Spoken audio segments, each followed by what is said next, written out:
नमस्कार, मैं आलोक कुमार एक बार फिर से आप लोगों के सामने। मैं उम्मीद करता हूं कि आप बहुत अच्छा होंगे। सबसे पहले आप लोगों को नव वर्ष की ढेर सारी शुभकामनाएं।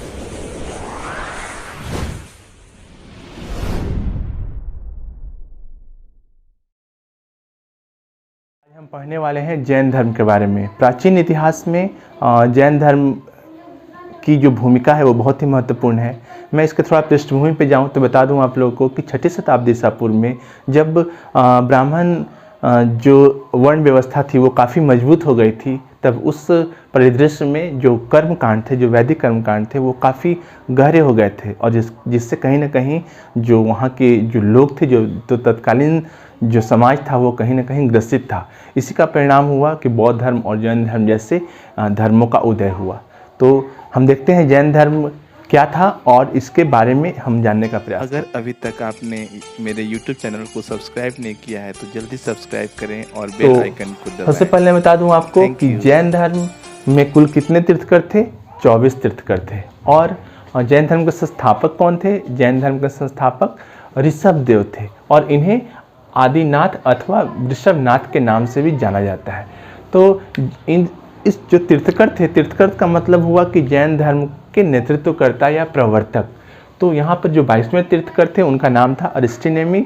इनका जिक्र कहीं कहीं पुराणों में मिलता है और महाभारत की स्टोरीज में भी आपको कहीं कहीं आपको इसका जिक्र मिलेगा। इसके जो 23वें तीर्थकर थे उनका नाम था पार्श्वनाथ। पार्श्वनाथ के बारे में बता दूं आपको कि काशी के जो शासक थे जिनका नाम अशोसेन था या उनके राजा थे, उनके ये पुत्र थे और इन्होंने ज्ञान की प्राप्ति कहाँ की थी? समवेत पर्वत पर, जिसे हम वर्तमान में झारखंड की जो पारसनाथ की पहाड़ी है उसे हम कह सकते हैं। जो आपको बता दूं कि यह झारखंड की सबसे ऊंची चोटी भी इसे माना जाता है या ऊंची पहाड़ी माना जाता है। और इन्होंने 4 शिक्षाएं दी थी। इन शिक्षाओं के बारे में हम जिक्र करेंगे बाद में, पर सिर्फ अभी हम इसके बारे में देखते हैं कि जो 4 शिक्षाएं थी वो कौन कौन सी थी? सत्य, अहिंसा, अस्तेय, अपरिग्रह। तो ये 4 शिक्षा उन्होंने दी। इसके बाद पार्श्वनाथ के बाद एक दूसरे जो या 24वें तीर्थकर थे वो थे स्वामी महावीर। हाँ, ये वही स्वामी महावीर थे जो जिनकी जो स्टोरीज है या जो इनके जीवन है वो काफ़ी हद तक महात्मा बुद्ध के जो जीवन शैली थी उनसे मिलती है। तो हम देखते हैं इनका जन्म कब हुआ था? 540 बीसी में हुआ था। इनकी मृत्यु कब हुई थी? 468 बीसी में। कहाँ हुई थी? पावापुरी में। और हाँ, जन्म कहाँ हुआ था? महावीर का जन्म 540 बीसी में कुंडलग्राम जो बिहार में स्थित है वैशाली में था और उनकी मृत्यु कहाँ हुई थी? पावापुरी में हुई थी। इनके बचपन का नाम वर्धमान था और इनके जो पिता थे उनका नाम सिद्धार्थ था, जबकि माता का नाम तिरसला और पुत्री का नाम प्रियदर्शनी था। इन्होंने 30 वर्ष की अवस्था में गृह का त्याग किया था, ठीक उसी प्रकार से जैसे महात्मा बुद्ध ने 29 वर्ष की आयु में अपने गृह का त्याग किया था। किस चीज़ के लिए? ज्ञान की प्राप्ति के लिए। तो इन्होंने 30 वर्ष की अवस्था में जब गृह का त्याग किया तो उसके ठीक 12 वर्षों के बाद इन्हें ज्ञान की प्राप्ति हुई। और कहाँ प्राप्ति हुई? एक नदी थी ऋजु पालिका नदी और एक पेड़ था साल का वृक्ष, उसी वृक्ष के नीचे वो बैठ करके उन्हें ज्ञान की प्राप्ति हुई थी। और जो ज्ञान की प्राप्ति होती है वो कौन सा स्थान था? जाम्बिग्राम था। और जो ज्ञान प्राप्त जब उनको हुआ था तो उससे क्या कहा गया? उसे कहा गया कैवल्य। ये ऑब्जेक्टिव क्वेश्चन आता है इंटरमीडिएट के एग्जामिनेशन में, इसलिए जानना जरूरी है कि कैवल्य क्या था। तो ज्ञान प्राप्ति को कैवल्य कहा जाता है। और जब उन्हें ज्ञान की प्राप्ति हो जाती है तो उन्हें और भी विभिन्न नाम से पुकारे जाते हैं, जैसे जिन। जिन का अर्थ होता है विजेता, ठीक है। उन्हें अहर्त भी कहा गया। अहर्त का अर्थ होता है योगी। और महावीर, महावीर का अर्थ है साधना के प्रति जो समर्पण होता है उसे महावीर कहते हैं। और निग्रंथ, बंधन रहित, बंधन रहित को निग्रंथ भी कहा जाता है। तो ये तो महावीर के संक्षिप्त जीवनी थी। एग्जामिनेशन में भी आता है कि महावीर के संक्षिप्त जीवनी और इनके उपदेशों को लिखें। तो आइए हम चलते हैं व्हाइट बोर्ड के दूसरे भाग पर और हम जानने का प्रयास करते हैं कि आखिर वो कौन कौन से उपदेश थे जैन धर्म के जो आगे चलकर वो इतने लोकप्रिय हुए। जो इनका जो प्रथम उपदेश था वो कहाँ हुआ था? राजगृह में हुआ था। राजगृह कहाँ है? राजगृह है बिहार में। ओके। और प्रथम जो शिष्य था उसका क्या नाम था? जामिल। इस धर्म की जो सबसे बड़ी विशेषता थी, जो इस धर्म का मूल सार था, उसमें यही कहा गया था कि संसार दुखमय है और दुख का कारण क्या है? कर्मफल है। यानी कि यहाँ पर भी कर्म की प्रधानता दी गई थी। अभी हम लोग ने इसके पहले जिक्र किया था कि जब तक पार्श्वनाथ थे उन्होंने 4 आर्य सत्य दिए थे, या हम कहते हैं उनकी जो शिक्षाएं थी वो मूलतः 4 चीज़ों पर केंद्रित की गई थी। वो कौन कौन सी चीज़ें थीं? वो चीज़ें थीं सत्य, अहिंसा, अस्तेय, अपरिग्रह। लेकिन जब महावीर जब आते हैं तो वो पंचव्रत देते हैं, उसमें एक नए चीज़ को जोड़ते हैं। उसका क्या नाम था? ब्रह्मचर्य। तो आइए हम देखते हैं फिर से व्हाइट बोर्ड पर। और उन्होंने क्या कहा था कि संसार जो है वो दुख है, दुखों से भरा हुआ है, और ये इन दुखों को दुख आते कैसे हैं? तो कर्मफल से आते हैं। यानी कि जो आप कर्म करते हैं वही आपके दुख का कारण होते हैं। और उन्होंने जो दुख का जो समन्वय है, या जो चीज़ें हैं दुख की, उसे कैसे हम पार पा सकते हैं या उससे कैसे मुक्त हो सकते हैं, तो उन्होंने मुक्ति के लिए 3 उपाय दिए थे, जिससे हम त्रिरत्न कहते हैं। तो त्रिरत्न कौन कौन से थे? तो मुक्ति के लिए त्रिरत्न कौन थे? सम्यक दर्शन, सम्यक ज्ञान, और तीसरा सम्यक आचरण। सम्यक दर्शन से अभिप्राय यहाँ ये है कि जीवन की जीने की जो शैली है, उसका जो दर्शन है वो बहुत ही सार जो है वो स्पष्ट होनी चाहिए, सादगीपूर्ण होनी चाहिए। और सम्यक ज्ञान का अर्थ है, या ज्ञान के स्टेज को 5 भागों में बांटा गया। कौन कौन सा? तो हम देखते हैं, पहला मति, दूसरा श्रुति, तीसरा अवधि, चौथा मन पर्याय, और 5वां कैवल्य। हाँ, ये वही कैवल्य, जब महावीर के ज्ञान की प्राप्ति होती है तो उसे हम कैवल्य कहते हैं। आइए हम देखते हैं पहले कि ये क्या थे। तो पहला मति। यहाँ पर मति से अभिप्राय है आपके विवेक से या स्वविवेक से। और आपने कभी सुना होगा कि लगता है उसका मति भ्रष्ट हो गया है। तो ये मति क्या है? आपकी बुद्धि का कहीं ना कहीं परिचायक है, उसे कहता है श्रुति में सुनना। यानी कि किसी बात को सुन करके किसी भी कंक्लूजन पे पहुंचना, किसी भी निष्कर्ष पे पहुंचना, वो उचित नहीं माना जाता है जब तक कि उसके साक्ष्य प्रस्तुत ना हो। तो ये दूसरा था श्रुति। तीसरा अवधि से अभिप्राय यहाँ पे समय से नहीं है, अवधि से अभिप्राय यहाँ पे है दिव्य ज्ञान से। जैसे हम लोग ने बौद्ध धर्म में पढ़ा था कि दिव्य ज्ञान की प्राप्ति हो गई थी, किसे? महात्मा बुद्ध को। तो इसी प्रकार से अवधि जो है वो ज्ञान का एक स्टेप है जो दिव्य ज्ञान तक पहुँचाता है। और उसके बाद कौन सा था? मन पर्याय। मन पर्याय का अर्थ है कि दूसरे के मन की बातों को समझ लेना, यानी कि उनके साइकोलॉजी को समझना, उनके मन के अंदर चल रहे चीज़ों को अच्छे प्रकार से समझना। तो ये ज्ञान का स्टेज था। और सबसे अंत में क्या था ज्ञान के लिए? कैवल्य। कैवल्य का अर्थ मैंने बताया आपको कि जब पूर्ण ज्ञान प्राप्त हो जाता है, जब आप इंद्रियों पर विजय प्राप्त कर लेते हैं, उस परिस्थिति में उसे कैवल्य की संज्ञा दी गई। और कैवल्य प्राप्त कौन किया था? महावीर प्राप्त किए थे, इसलिए इन्हें कैवल्य की प्राप्ति भी कहा जाता है। जैसे बौद्ध धर्म में हम लोग ने निर्वाण शब्द का एक यूज़ किया था। निर्वाण पूर्ण ज्ञान की प्राप्ति, और उस ज्ञान से दूसरे को लाभ हो, उसे कहा गया था निर्वाण। और यहाँ पे उसी के समकक्ष एक नया वर्ड है कैवल्य। तो आइए हम देखते हैं आगे। पंचव्रत में अहिंसा को सबसे अधिक महत्व दिया गया। तो मैं बताऊं आपको कि अभी हम लोग ने जिक्र किया था कि पंचव्रत कौन कौन थे? सत्य, अहिंसा, और कौन से थे? अपरिग्रह, अस्तेय और ब्रह्मचर्य। तो ये जो पांचों जो थे पंचव्रत, ये पांचों पंचव्रत को हम बारी बारी से देखते हैं और जानने का प्रयास करते हैं कि ये आखिर किस चीज़ के बारे में इशारा कर रहे हैं या बताते हैं। तो पहला जो था सत्य। दुनिया में जो भी चीज़ें हैं आप दिखाई दे रही हैं आपको, वो बिल्कुल सत्य हैं। सत्य को परिभाषित नहीं किया जा सकता है, सत्य को किसी साक्ष्य की जरूरत नहीं पड़ती है। और मैं आपको बता दूं कि महात्मा गांधी के द्वारा इसी सत्य के दम पर सत्याग्रह जैसे एक नए शब्द का उन्होंने प्रयोग किया। और वो प्रयोग क्या हुआ? वो देश की आज़ादी में या स्वतंत्रता के संग्राम में उसका बहुत अच्छे से उन्होंने प्रयोग किया और देश को स्वतंत्र कराने में महत्वपूर्ण भूमिका निभाई। और दूसरा क्या था? अहिंसा। इसके लिए तो कोई शब्द नहीं है, हिंसा ना करना। तो यहाँ पर सत्य और अहिंसा जो भारत की पहचान है, या भारत जो विश्व गुरु था, ये वही सत्य और अहिंसा है जो उस समय भी प्रासंगिक था और आज के दौर में भी प्रासंगिक है। तो जैन धर्म की जो महत्वपूर्ण शिक्षाओं में सत्य और अहिंसा को सर्वाधिक माना गया। तीसरा है अस्तेय। अस्तेय का यहाँ पर अर्थ होता है कि चोरी ना करना, मतलब किसी भी व्यक्ति के सामग्री को उनसे बिना पूछे नहीं लेना या उन्हें चुराना, ये क्या कहा गया? अस्तेय, यानी कि चोरी करना सर्वदा निषेध है, इस पर उन्होंने कहा। और उसके बाद क्या था? अपरिग्रह। अपरिग्रह का अर्थ है कि संग्रहण नहीं करना। संस्कृत में भी एक श्लोक है जिसमें ये कहा गया कि पुत्र अगर कुपुत्र हो, उसका मैं अर्थ बता रहा हूँ, तो फिर धन संचय की क्या ज़रूरत है, अगर सुपुत्र है तो धन संचय की क्या ज़रूरत है।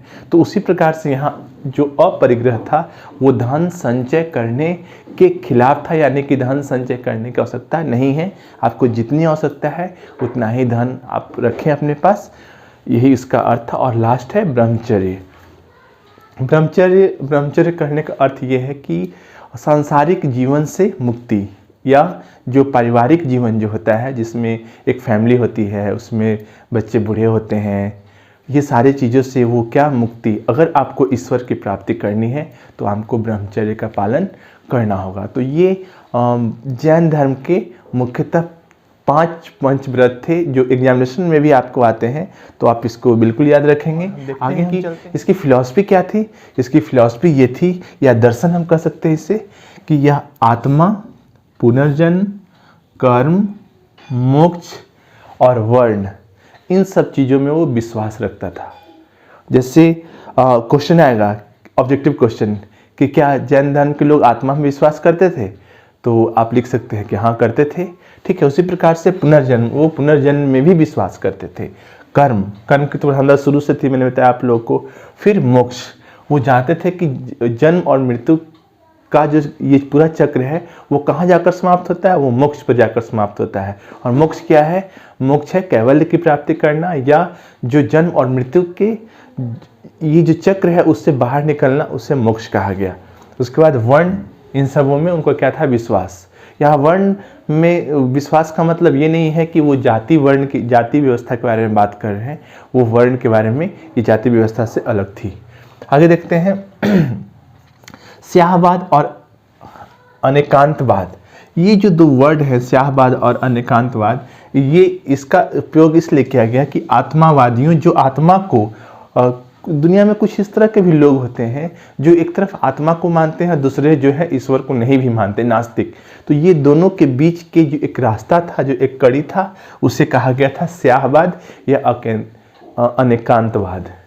ठीक है, आगे हम देखते हैं दूसरे चरण में जैन सभाएं। जैसे हम लोगों ने बौद्ध सभाओं के बारे में बात किया था, यहाँ पे हम देखेंगे कि जैन कौन कौन से जैन सभाएं हुई थी यहाँ पे, तो हम देखते हैं उसे बारी बारी से। तो पहला जो जैन सभा हुआ था वो पाटलिपुत्र में हुआ था। पाटलिपुत्र जो आधुनिक पटना है उसे पाटलिपुत्र कहते हैं। और ये कब हुआ था? स्थूलभद्र जो जैन धर्म एक बहुत बड़े साधु थे, उनके अध्यक्षता में हुई थी। और इसी में जैन धर्म को दो भागों में विभक्त कर दिया गया था, एक का नाम था श्वेतांबर और दूसरे का नाम था दिगंबर। तो हम लोग उसके बारे में देखेंगे। और इस में क्या हुआ था, जैन साहित्य जो थे, जैन साहित्य को आगम कहा जाता था, और यह क्या हुआ था, 12 भागों में इसे बांटा गया था। तो हम इसे बारी बारी से देखेंगे। दूसरा जो है, जो जैन सभा हुई थी वो कहाँ हुई थी? बल्लभी में हुई थी। बल्लभी कहाँ है? बल्लभी है गुजरात में। ओके, गुजरात में हुआ था और ये 512 ईस्वी में हुआ था, या आप इसे कह सकते हैं। और ये किसके नेतृत्व में हुआ था? देवधिगर्मन के नेतृत्व में हुआ था। ठीक है, अब हम लोग ने अभी बात किया था कि जो जैन धर्म जो था में दो संप्रदायों में बढ़ गया था, वो संप्रदाय कौन कौन से थे? तो मैंने जिक्र किया था किसका? श्वेतांबर और दूसरा दिगंबर। तो इंटरमीडिएट के एग्जामिनेशन में 5 नंबर में क्वेश्चन आता है कि श्वेतांबर और हीनयान और महायान के बारे में। अच्छा, मैं बता दूं कि अगर आपको बौद्ध धर्म के बारे में जानना है तो डिस्क्रिप्शन दिया हुआ है सामने स्क्रीन पे, आप उससे देख सकते हैं और आप उसकी डिटेल्स को समझ सकते हैं अच्छे ढंग से। तो चलिए हम अब देखते हैं श्वेतांबर और दिगंबर के बारे में। तो मैं बता दूं, यहाँ चंद्रगुप्त मौर्य का शासन था। उस समय एक बार मगध में भयंकर अकाल पड़ा, और उस अकाल पड़ने के बाद जो खुद सम्राट थे चंद्रगुप्त मौर्य, वो क्या हुए, दक्षिण की ओर चले गए। और दक्षिण की ओर जब जा रहे थे, उसी समय जो प्रथम जो सम्मेलन हुआ जैन धर्म का, वहाँ पर स्थूलबाहु के साथ जो है वहाँ पर दो संप्रदाय में विभक्त हो गया जैन धर्म। और वो कौन संप्रदाय थे? एक श्वेतांबर। श्वेतांबर का यहाँ अर्थ होता है जो वस्त्र को पहनते हैं, ठीक है, श्वेत वस्त्र को पहनते हैं, उन्हें श्वेतांबर कहा गया। और दिगंबर, तो जो श्वेतांबर थे वो उत्तर भारत में ही रह गए। और वो किसके नेतृत्व में रहे? वो स्थूलभद्र के नेतृत्व में रहे। और वो जब अकाल भी पड़ा तो वो अपने क्षेत्र से, अपने भाग से वो बाहर नहीं गए। दूसरा थे दिगंबर, ये चले गए दक्षिण भारत। और दक्षिण भारत में सिर्फ यही नहीं गए, खुद सम्राट चंद्रगुप्त मौर्य भी गए इनके साथ। और इसका नेतृत्व कौन कर रहा था? इसका नेतृत्व कर रहे थे भद्रबाहु। ये भी जैन धर्म के बहुत बड़े ऋषि थे। ये जो थे श्वेतांबर, वो श्वेत वस्त्र का धारण करते थे, पहला अंतर। दूसरा क्या अंतर था कि ये जो दिगंबर थे वो वस्त्रहीन होते थे, वो वस्त्र नहीं पहनते थे। दोनों में अंतर ये था। तीसरा कि जो श्वेतांबर थे वो स्त्री जो होती हैं उनसे उनकी कोई दूरी नहीं थी, या स्त्रियों को संघ में शामिल करने या उसमें रहने से उनको कोई परहेज नहीं था। जबकि दिगंबर जो थे वो उनका मानना था कि स्त्रियां जब तक रहेंगी संघ में, या स्त्रियों के रहने से मोक्ष की जो प्राप्ति है वो नहीं हो सकती है। तो एक बहुत बड़ा एक अंतर था। और उसके बाद क्या था कि श्वेतांबर जो थे वो महावीर को वो किस तरह से पूजा कर रहे थे? उनकी पूजा वो कर रहे थे देवता के रूप में, ठीक है, और उनकी बड़ी बड़ी मूर्तियां बना रहे थे। जबकि दिगंबर जो थे वो सिर्फ उन्हें एक पुरुष समझते थे। मैं आपको अगर याद हो तो ठीक इसी प्रकार का अंतर हीनयान और महायान में भी था। तो ये कुछ अंतर थे जो हम लोगों ने देखा अभी। और मैं बता दूं कि इसके अलावा कुछ प्रतीक चिन्ह थे जो जैन धर्म से संबंधित थे। तो हम लोग पहले उससे प्रतीक चिन्ह को भी देख लेते हैं और जानने का प्रयास करते हैं कि कौन कौन से प्रतीक चिन्ह थे, क्योंकि एग्जामिनेशन में कभी कभी आते हैं। तो यहाँ पे जो ऋषभ देव थे, जो जैन धर्म के प्रथम तीर्थकर थे, उनका जो प्रतीक चिन्ह था वो क्या था? ऋषभ था, या बैल जिसको कह सकते हैं, बैल था। दूसरा अजित नाथ थे, उनका जो प्रतीक चिन्ह था वो क्या था? हाथी था। और पार्श्वनाथ का जी सर्प, और महावीर का ये क्या था? सिंह। तो ये प्रतीक चिन्ह आते हैं ऑब्जेक्टिव क्वेश्चंस के रूप में, तो आपको बच्चों को याद रखना चाहिए इन सब चीज़ों को।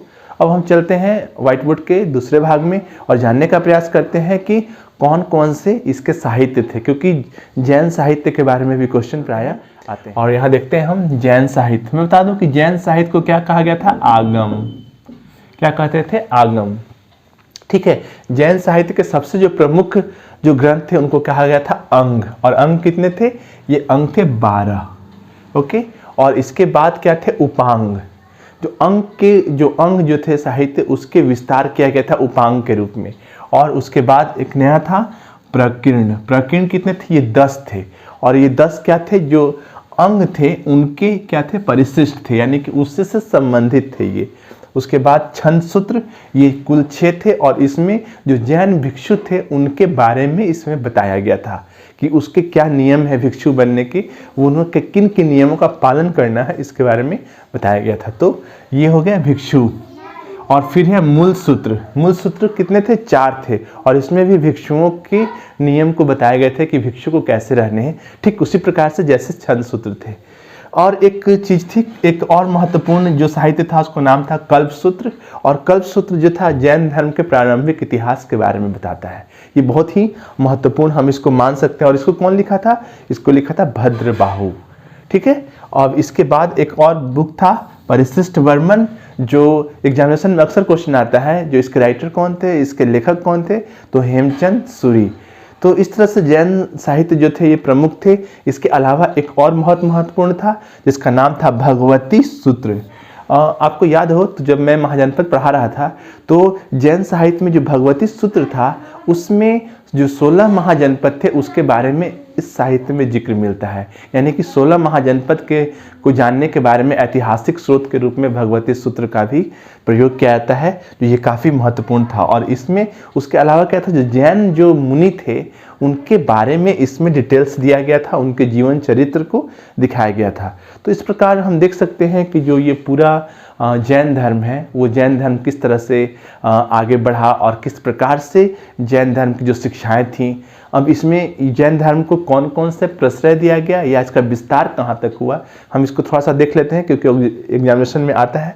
तो इसका जो प्रचार प्रसार जैसे हम लोगों ने शुरू में पढ़ा था कि जैन धर्म जो था वो काफ़ी पुराना धर्म था, परंतु महावीर के बाद, जिनका जन्म कहाँ हुआ था, बिहार में हुआ था, उनके बाद इसकी जो पराकाष्ठा और बढ़ी और जैन धर्म का जो विस्तार हुआ वो दक्षिण भारत, पश्चिम भारत, कर्नाटक, इन सब क्षेत्रों में हुआ। पर यह सवाल उठता है, आखिर जब इसका विस्तार उत्तर भारत में हुआ तो जन्म हुआ, तो फिर दक्षिण भारत में क्यों, कैसे विस्तार हुआ इसका?